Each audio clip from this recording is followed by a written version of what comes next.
কেউ বিএনপির নাম ব্যবহার করে কোনো অপকর্ম করতে চাইলে।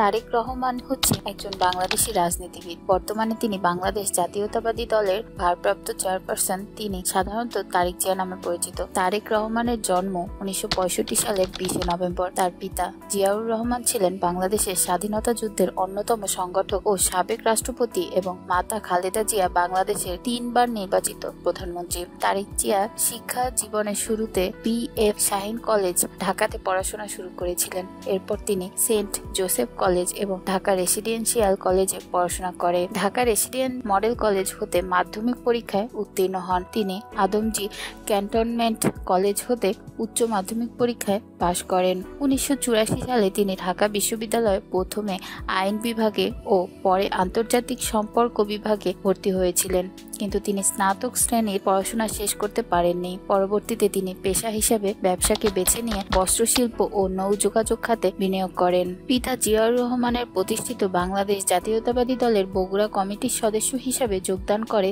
তারেক রহমান তার রাজনৈতিক জীবনের সূচনা করেন। আনুষ্ঠানিকভাবে সংগঠনে যোগ দেওয়ার পূর্বেই তারেক রাজনীতিতে অত্যন্ত সক্রিয় ছিলেন।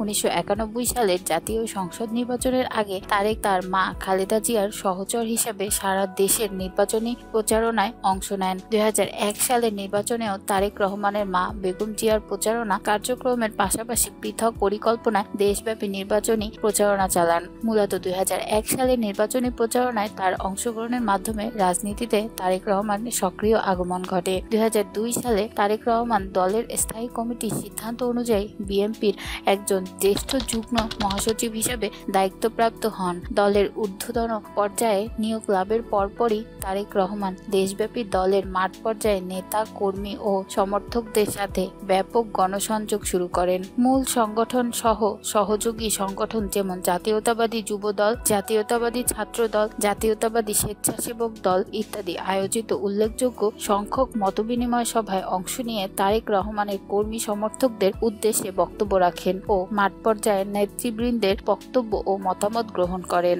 মূলত এই জনসংযোগ কার্যক্রমের ফলে দলের নেতাকর্মীদের তরুণ অংশটির মাঝে তারেক রহমান শুধুমাত্র প্রতিষ্ঠাতা ও প্রধানমন্ত্রী সন্তানের পরিচয় থেকে বেরিয়ে এসে দলের একজন দক্ষ সংগঠন ও সক্রিয় নেতা হিসেবে পরিচিতি লাভ করেন।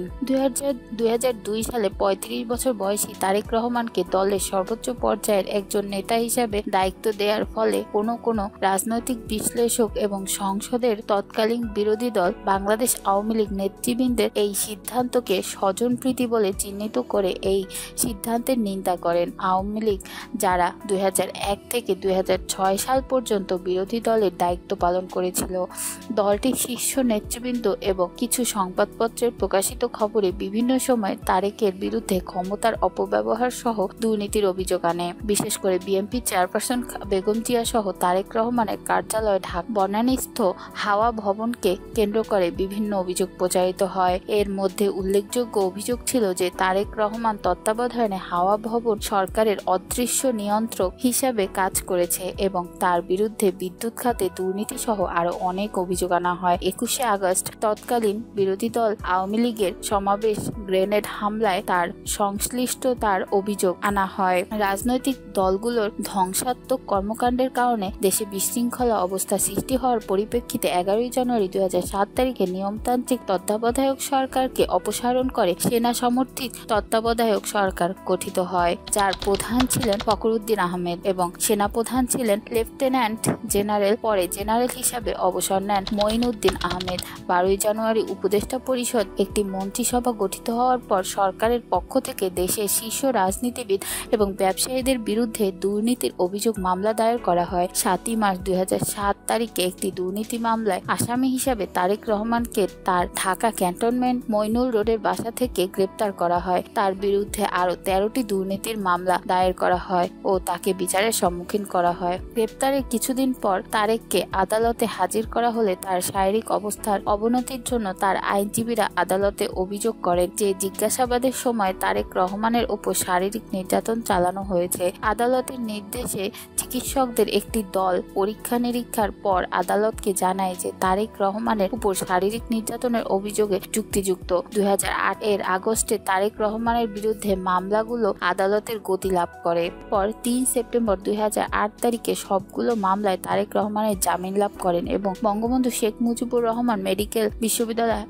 বিশ্ববিদ্যালয় হাসপাতালে চিকিৎসাধীন অবস্থায় মুক্তি লাভ করেন।